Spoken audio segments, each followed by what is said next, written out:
ৰঘুপতি তুমি এতিয়াও দ্বিখণ্ডিত হোৱা নাই কিয় হৃদয় হৃদয় তই এতিয়াও জ্বলি উঠা নাই কিয় ৰাক্ষস ৰাৱণে যিদিনা কৰিছিল জানকী মাতৃক সেইদিনাতো তই জ্বলি উঠিছিলি প্ৰচণ্ড বেগেৰে কিন্তু আজি কিয়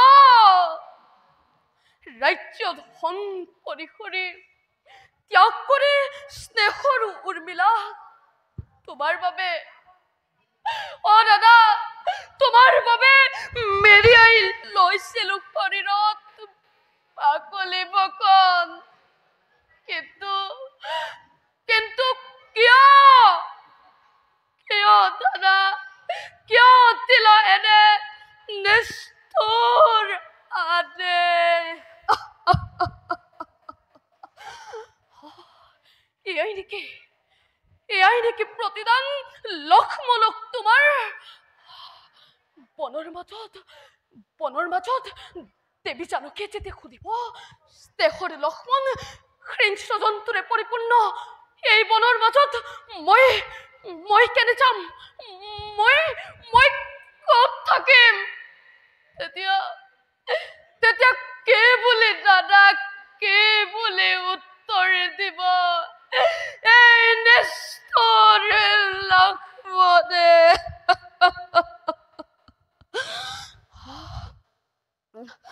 নাই মই আৰু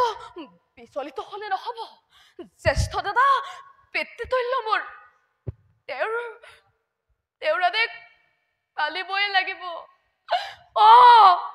তেওঁৰ আদেশ মই পালিবই লাগিব ত্যাগ কৰি হৃদয়ৰ সকলো মমতা এৰি থৈ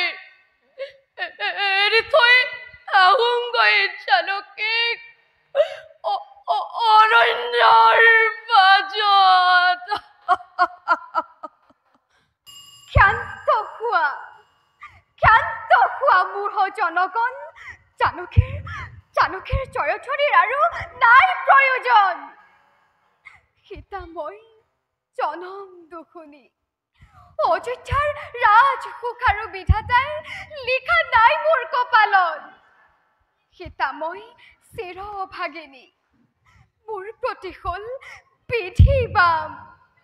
শ্ৰীৰামৰ বাবে 14 বছৰ বনবাস ললো শিৰ পাতি সেই ৰামেই এদিন সতীত্বৰ ওপৰত সন্দেহ কৰি কৰিছিল অগ্নিৰ পৰীক্ষা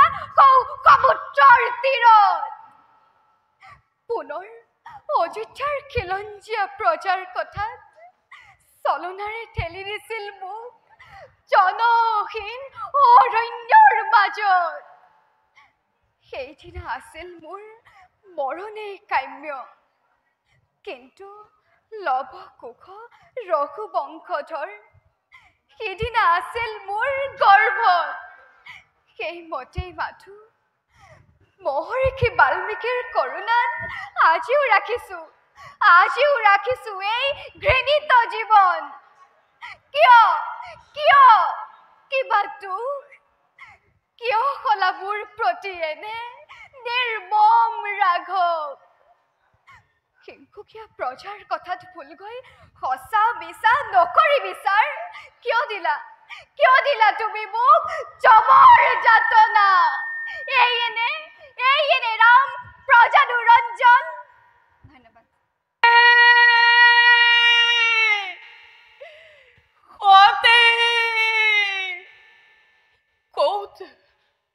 কত মোৰ প্ৰাণ প্ৰিয়া সতী কত মোৰ হিয়াৰ জেউতি সতী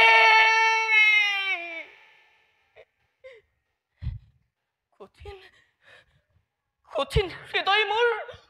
হৈছে চঞ্চল সতী সতী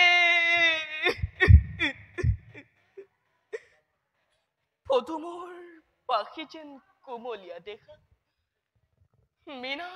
সদৃশ ৰূপচাৰ মন মোহনীয়া সখে গ্লানিচাৰ ৰুচৰ চাপিলে মুহূৰ্ততে তোৰ হৈ যায় তেনেখেন প্ৰাণ প্ৰিয়া হিয়াৰ জেউতিবোৰ লেৰেলি কঁকাল সতে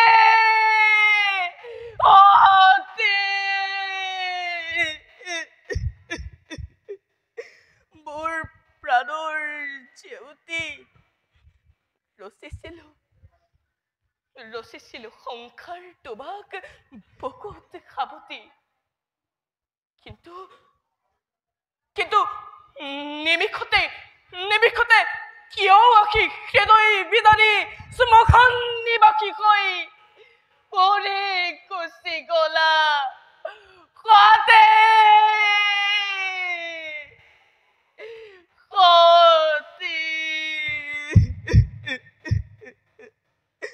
মোৰ প্ৰাণৰ মাথুৰি নাই ৰুদ্ৰ ৰূপ ধৰিব মোৰ পালেহি সময় ৰুদ্ৰময় মহা ৰুদ্ৰ যেনে পাবি দক্ষ আজি দয়াখেন মায়াখেন মই মহাকাল ধন্যবাদ দ্বিতীয়তে মই ধ্ৰুৱ চৰিত্ৰ নাটভাগী তপন সিংহ চৰিত্ৰটি এটি সংলাপ কবলৈ লৈছো মিছা